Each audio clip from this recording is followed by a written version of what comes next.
Hey, hi YouTube, Mrwhosetheboss here, and this is kind of the first video in a possible series where I just sort of talk about things and give you a let's play kind of gameplay video. And in this video I'm actually going to be talking about the 3DS. So hopefully this will be a little bit more of a sort of chatty one rather than a formal video, and you know, I hope to just cover a series of topics and just basically just talk to you guys. So anyway, I'm actually just going to talk about whether or not I actually think you should buy a 3DS if you don't have one, and keep it if you do. Now, as you all know, there are three models to the 3DS line.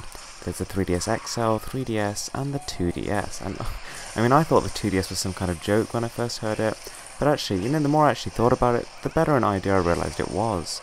I mean, if you think about it, it's basically like a 3DS, but at an entry-level price point, and it's not set the world alight, but it has sold pretty well, and I think the fact that it was released alongside Pokemon X and Y kind of helped that.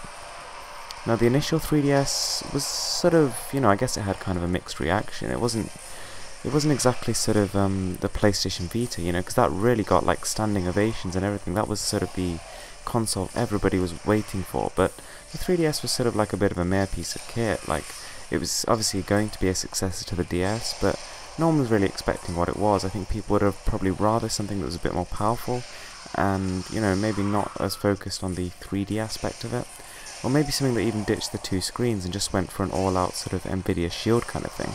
But I mean, you can't argue that the 3DS hasn't sold well, because it has, so clearly Nintendo's done something right. But I mean, my opinion personally, I don't actually think that a lot of things were very well considered when it actually came to the hardware. I think that the reason it sold so well is more because of the games on it rather than what it is. But I have to say, I really enjoyed the 3DS. I mean, especially when I first got it, I was very impressed. I mean, the only things I'd heard at that point was how gimmicky the 3D was and how cheaply it was built. But I mean, to be honest, when I actually got the 3DS, I really liked it. I liked the feel of it, and I thought 3D was really cool. I mean, clearly it is a little bit gimmicky, but just because of how awesome it is, I actually would let that slide.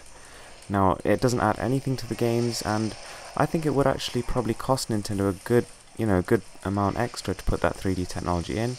But I mean, I think they've actually countered this with the release of the 2DS for people who don't really need that functionality, which is basically everyone. Now, something that I found kind of interesting is actually on the 2DS's launch, like literally the day it launched, you could actually buy the original 3DS for less than what the 2DS came out for.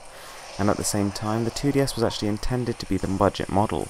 So Nintendo really needed to sort of sort their act out here, and honestly, I would not say they played their cards perfectly. They've just beaten Sony. Now, one of the reasons why I actually generally prefer to play games on the Vita is just because the graphics are generally better. But that is not always the case. Like, as you can see with this game, Monster Hunter 3 Ultimate, it's pretty much a console game. It actually looks really good.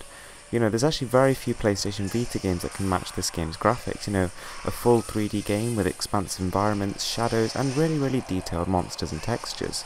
Having said that though, on the PlayStation Vita, when they do get games right, you know, when developers are really committed to making a good game and not just like a sloppy port, then the Vita games really do outshine the 3DS ones, just because, you know, there's more power available, the screen is better, and so, you know, in the end, what you see is going to look better. But, I mean, just bear in mind that I'd had my Vita for around 6 months when I actually picked up my 3DS XL, and I was still impressed by how Super Mario Land looked, so I wouldn't take the graphics too seriously. I mean, I think that even if you're a big fan of graphics, some of the 3DS games will still make you pretty happy.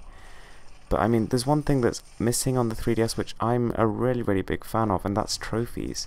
Now, trophies is almost kind of a controversial topic. There's a lot of sort of hardcore gamers who just say it's a totally pointless thing, you know, this is not why people should play games. They should play them because they enjoy them, not because of some virtual piece of metal, you know what I mean? And that's a fair point, I get it, but it's just, you know, it's a fact that we have to accept that gamers are becoming more and more sort of impatient. They seek faster rewards, and trophies is a very good way of doing that. It's a way of sort of accumulating all your sort of achievements throughout different games and displaying them in a very pleasing manner. And I think that once you actually get hooked onto that, once you sort of really try to start going for trophies, it'll make you rinse every game. It'll make you go back and scour the whole games for every single hidden item just to totally finish it. And when you actually do that, when you achieve that juicy platinum trophy, there's no feeling quite like it. So for me, just personally me, and I do realise this is not going to apply to everyone, but I kind of sometimes feel like there's not really an incentive to play in 3DS games, because I personally am one of those people who would much rather play a game to achieve something than play it just because it's there to be played. Now, the 3DS has a really nice library. I have to say, I kind of wish that a lot of 3DS games got ported over to the Vita because I could play them on there, but you know, nonetheless, these are very enjoyable games on the 3DS. I mean, obviously you all know we've got all these Mario games, and then we've got Nintendo exclusive franchises, which, you know, until recently wasn't Monster Hunter, but now it seems that Nintendo's acquired that. We've got 4 Ultimate on the horizon, and that is gonna be legendary. You know, and top that off with a sprinkle of Super Smash Bros. And the cherry on top, which is Pokemon. We've got a pretty nice lineup, and to be honest, the 3DS alone is enough to keep you company for your whole gaming time. The only thing I would say in terms of the games which is negative is that it's lacking in first-person shooters, which is quite understandable considering firstly the power of the system, and secondly the fact that it's lacking a second analog stick, but nonetheless it's just not going to quite satisfy that craving.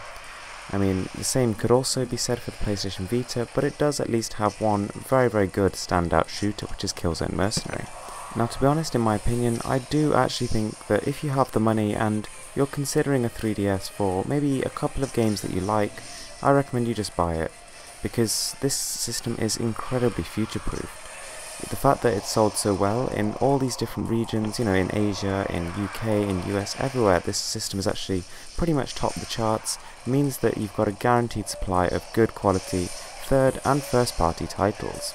Now, I'm pretty sure, I mean I can't say for certain, but I'm pretty sure that this stream of games will last for at least another 3 to 4 years. I mean, the console's life cycle tends to be around 7 to 8 years, and I mean, as we saw with the previous generation, you know, the Xbox 360 and the PlayStation 3, it was nearly 10. And yeah, I mean, what can I say, the games actually continue to improve throughout the generation. If you actually look at the games in the sort of initial launch window, and you compare them to the games the PlayStation 3 and Xbox 360 finished off with, you know, it's just like, yeah, you don't even think they're from the same generation. The platform has evolved so much that it just looks like a totally different console. The actual hardware of the 3DS is not actually that great. I mean, it doesn't feel like a particularly high quality piece of kit, and ergonomically it's a little bit of a nightmare. But honestly, I would actually say the 3DS XL has fixed just about every problem the 3DS had.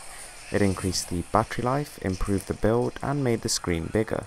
And so, you know, I have to say, if you're going to buy a 3DS, just fork out an extra $20 or $30 or however much it is, and buy the 3DS XL, because it actually drastically improves your enjoyment of the 3DS titles, and the bigger screen especially just means that you can actually, you know, take in the visuals fully and experience it like you would on a proper console. On top of that, there's also a fix for the only one analog stick, and that is the Circle Pad Pro. It's like a external attachment that you clip onto the 3DS, and only for supported games you can actually go into the settings, turn the options on, and then you've actually got full dual stick compatibility, and Monster Hunter is one of those games that supports it, and so it drastically actually improves the comfort when playing and means you don't have to use the claw. So yeah, if you actually are looking for a portable console, and there are people who do that, like a bit like me, I can't seem to get myself to sit down at a TV or a monitor and play a game. I actually need something I can just take around. The 3DS XL is a very nice piece of kit. It has a lot of games from a lot of different genres and should satisfy everyone.